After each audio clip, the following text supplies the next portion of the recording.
All right, let's jump right in.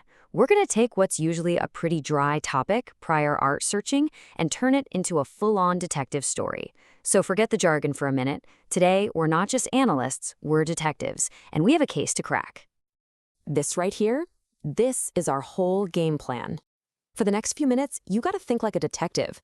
We're investigating a very specific kind of mystery, the mystery of novelty. Is an invention really new? Or is there some witness from the past that can prove otherwise? So what's the crime or even talking about here? Well, it's the chance that an invention was already shown to the public somewhere, in another patent, a YouTube video, a product manual, you name it, before it was officially filed. If we can prove that, its whole claim of being novel kind of falls apart. Our job is to find that one piece of evidence that proves it. Now, every good detective knows the very first thing you do is secure the crime scene and figure out the timeline. For us, that means we have to really dig into two things, the patent's claim and its cutoff date. Believe me, these two elements define the entire scope of our investigation. Everything hinges on them. Okay, so the claim itself is our crime scene, and the limitations? Those are the individual clues scattered all around it. You can think of it like a police sketch of a suspect. We need to find prior art, a witness, basically, that discloses every single one of these features. If you miss even one tiny detail, the case goes cold. To do this right, you follow procedure. We'll call it tape. First, you tag every single distinct feature. Don't gloss over anything. Then you annotate. This is so important. Go look at the file history, see what the applicant argued to the patent office. That's like a recorded confession of what they think is truly new. Next, paraphrase it. Seriously, if you can't explain the claim in simple terms, you don't understand it well enough to search for it. And finally, exclude everything else. The description is useful context, sure, but the claim itself, that defines the crime. And now, for the alibi. The cutoff date is the invention's absolute line in the sand. And remember, we're not just talking about other patents here. Any public disclosure, a product for sale, a speech at a conference, before this date can act as a witness. This date is our #1 filter. And this is the bottom line. If you find an amazing document, but it was published even one single day after that cutoff date, it has a rock-solid alibi. It's totally inadmissible evidence. You just have to set it aside and move on.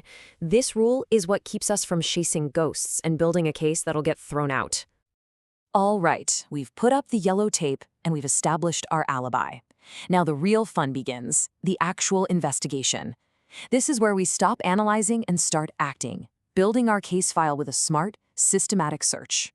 To search effectively, we use the ASK framework. First, know your AILs. Don't just toss keywords into a giant search engine. Start in the right patent classes. Think of these as the specific aisles in a library where your invention lives. It's all about precision.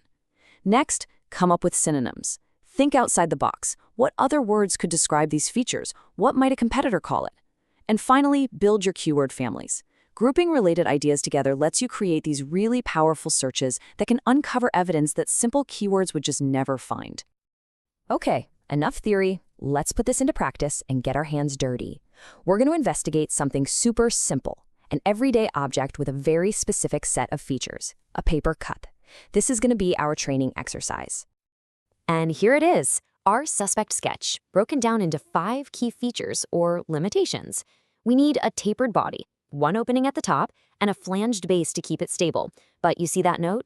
The file history told us that the really sensitive evidence is the last 2 points. It absolutely must have paper handles and be made of paper. These details, they're going to make or break our case. Okay, our initial search has brought in 3 potential witnesses, 3 prior art documents that came out before our cutoff date. Now comes the critical part. We have to interrogate them one by one and see how their stories match up with our suspect sketch. Let's bring in our first 2 witnesses. On the left, D1, a metal mug. Okay, it has the right shape, but it fails on 3 critical points. No extended base, it's metal, and no paper handles. So D1 is a pretty weak witness. Now, on the right, D2 is way more interesting.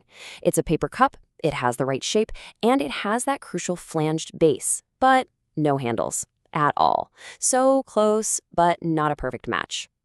And now for our third witness, D3. And this is interesting. It's a paper teacup, and look at that. It specifically shows our sensitive evidence, the paper handles. It's also the right shape and material. The only problem? It doesn't have that extended flanged base. So no single witness has given us the whole story yet. This chart just lays it all out perfectly. Just take a quick look. You can see D1 barely helped us. D2 got us really close. It checked off the body, the material, and the base. And then D3 swooped in and filled in that huge gap, the paper handles. But what's crystal clear is that not a single document has a check mark in every single row. We haven't found a smoking gun. So what do we do now? This is the moment we go from collecting clues to actually making a judgment call. A great searcher doesn't just hand over a pile of documents. They weigh the evidence and deliver a clear, logical conclusion. So, the absolute best evidence you can find is Tier 1. This is the smoking gun. It's a single document that shows every single feature from our suspect sketch. If you find a Tier 1 reference, the case for novelty is basically over. It's an arrest warrant. Case closed. But most of the time, what you'll find is Tier 2 evidence. This is where you argue an invention is obvious by combining a couple of references. But, and this is the most important part, you need a good reason, a motivation to combine. You can't just Frankenstein these documents together. You have to show why a regular person in that field would have thought, yeah, putting these two ideas together makes total sense. And finally, you've got Tier 3. This is a document that's interesting, it's relevant, but it's just missing too many key pieces of the puzzle. It's a helpful lead, for sure. It's a trail worth following, but it's not enough to go to trial with. So let's deliver our verdict in the cup case. We definitely don't have a Tier 1, but look at D2 and D3 together. D2 teaches us a stable paper cup with a flanged base, perfect for not spelling. D3 teaches us to put paper handles on paper cups to handle hot drinks. The motivation to combine these seems pretty clear, right? You want to make a more stable version of a hot drink cup that won't burn your hands. That is a classic, really strong Tier 2 argument. And this is how you should present your findings. Not just a dump of data, but a clean, one-page case file. Start with the alibi, the cutoff date. Give a simple summary of the claim. Then, deliver your verdict, Tier 1, 2, or 3. Show your best exhibits, the actual quotes and drawings. Point out any risks, like how we knew those paper handles were critical. And then, suggest what to do next. It's clear, it's direct, and it's actually useful. Let this be your golden rule. As a detective, you have to stick to the facts that are right there in the documents. Your job is to find what's actually shown, not to guess or assume features that aren't there. You have to let the evidence speak for itself, always. So if you only remember one thing from all this, let it be this simple breakdown. Tier 1, one document solves the whole case. Tier 2, two documents might solve it, but you'd better have a good reason why. And Tier 3, it's a helpful trail, but it's not ready for trial. We've just walked through the entire framework, the whole mindset of a prior art detective. And this method works for anything, from a complex piece of software to a simple gadget. So now it's your turn. Look around you right now. Pick something, your phone, a pen, the chair you're sitting on. You're the detective. What case are you going to crack first?